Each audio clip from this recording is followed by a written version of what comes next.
नमस्कार,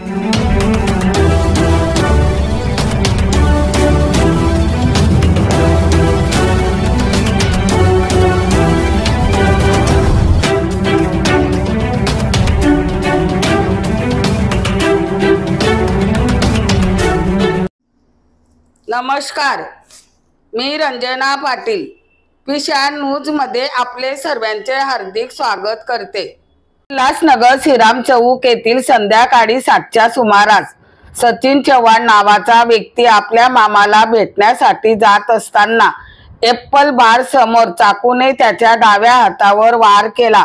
माहितीनुसार जुन्या वादाचा राग गैरसमज मनात धरून सचिन चव्हाण यांच्यावर अजय बागुलने वार केला असून अजय बागुल यांच्या विरोधात विठ्ठलवाडी पोलीस ठाण्यात तक्रार दाखल करण्यात आली। अजय बागुल फरार असून पोलीस त्याचा अधिक तपास करीत आहे।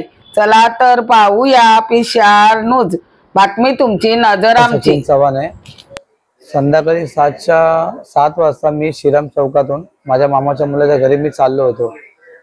चालल्याच्या नंतर तिथून एक मुलगा आला अजय बागुल करून। त्यांनी मला ना बघितल्यावर त्यांनी मला हातावर वार केले चाकूने। का केले ते समजत नाही मला। त्यांनी बिना कामाचा मला मारला। मी धक्का देऊन माझा जीव वाचवायला गेलो। श्रीरामच्या इथनं पळत होतो तरी तो माझ्या मागे लागला चाकू घेऊन। बस माझ्या पोलिसांची एवढी विनंती आहे, माझ्या हक्कासाठी मला कडक कारवाई व्हायला पाहिजे बस।